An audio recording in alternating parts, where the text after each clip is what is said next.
What is up, everybody? So I am going to do a 9-month update after buying 20 grand worth of XRP back in February. And I made a video of it explaining why I did it, but let's get an update on it. So let's bust it out real quick. I bought 8,764 coins back in February at $2.41 a coin. Just a reminder of why I did that. So I bought it mostly because XRP, I like the utility of XRP. I am not a giant crypto guy. It's not my main form of investing. My main form of investing is real estate, which I have multiple rental properties. I also own a hotel with a partner. And then I invest in stocks as well. So I have a chunk of change in some AI stocks, technology, spread out between individual stocks. And then I have a big holding in an S&P 500 index fund. Those are my main focuses as far as investing goes. The crypto space, I view it as a speculative investment, the one that I want to get in. And so I'm in it. I've only thrown in 20,000, which is money that I'm okay. If it completely goes flat, I don't think it will. But if it does, it's not going to change my life at all. So the reason I bought XRP specifically was because of the utility of it. I know there's probably a bunch of utility in crypto that I just flat out don't understand because I'm not like a technology nerd. I'm an accounting nerd. I'm a CPA. So yeah, you give me QuickBooks, I'm happy to like bust out and talk about that.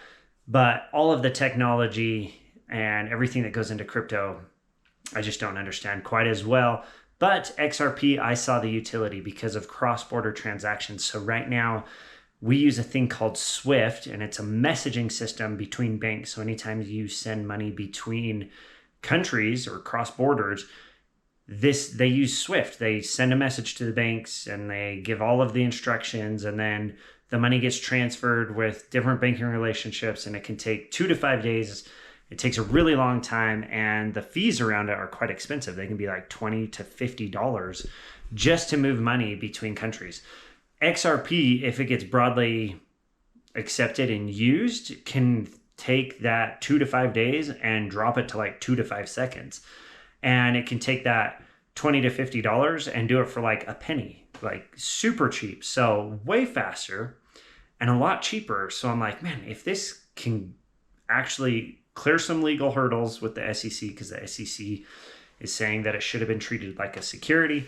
If it can pass that, and then if it can go and either partner with Swift to like decrease their time or to just straight up beat Swift out and take all of that banking relationship and all of that, it would just be instantly so much better, so much quicker for any type of movement of money, especially across borders. So I like that. The speed and the cost, speed goes up, cost goes down. And I obviously view it as well as like a little bit of psychology of the masses, right? If everyone thinks that it's going to go up, more than likely it's going to go up, which I liked the sentiment around XRP when I bought it. It seemed like most people were pretty bullish on it. And obviously there's always going to be some bears, but most people seemed bullish on XRP. So I ended up buying $20,000 worth of it back in February at $2.41 a coin. And I am still holding that. Some could say that I should have sold because back in July, it actually got up to $3.55 a coin, which is really high. And I'd made like 10 grand. I was up 50% at that point. I didn't sell. I still held it. And I'm probably still going to hold it for a really long time because I have no need to sell it. And I kind of want to see what it does. So right now for the update, after 9 months of holding XRP, it is, as of today, which is October 7th, it is trading right around $2.87 a coin. So right now I'm up about 20% since I bought it. Now I was up at one point 50%, but I just held it. It's gone down. It's like everything. It has its ups and its downs. Now, if I could time it perfectly, yeah, it'd be awesome to sell at $3.55 and then buy it again at $2.87. But I can't time it perfectly, and so I'm just going to hold it, and I'm good. I can be patient, and I can just wait. So I am holding it, and I'm going to have to make another video because I actually more than doubled down on XRP back in August. I actually bought an additional $30,000 worth of XRP. So I refinanced the hotel. I was able to pull some of my initial investment in the hotel out. which gave me some money to go and invest with. So I put another $30,000 into XRP, and I actually bought some Bitcoin as well.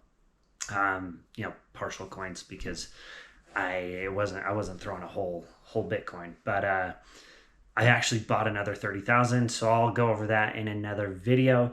But thus far, after 9 months of holding $20,000 worth of XRP and being up 20%, I am quite happy with that. And I could see it still just continuing to have some ebbs and flows, but mostly moving in a general upward direction.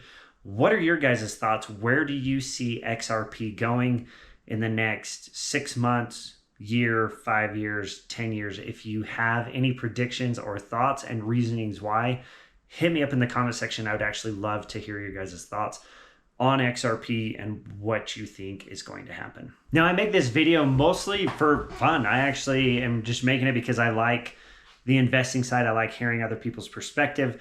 Obviously, I would suggest that when you invest, the personal finance side of me, invest in things that you understand. And if you're investing in things that you don't fully understand, you have to treat it as a speculative investment. You got to be able to invest something that you're willing to lose, because at that point it is a little bit more of a gamble, right? And so that's how I kind of have treated crypto. I don't fully understand it. I understand that this one has a lot more utility than most, in my opinion. So make wise financial decisions, invest what you are willing to lose, live below your means, so that if something does drop by 20 or 30%, it doesn't just absolutely wreck you, right? And then also, like, when you're investing, for me, you can't get emotional. Getting emotional about investments is when I end up losing. And so you have to take emotion out of it. I am a numbers guy.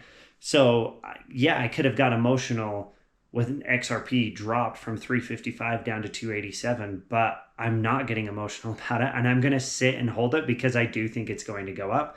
And so if I got emotional, I could sell it. And then if I'm just out, I could end up losing money, out on an opportunity. So do not get emotional with your investments.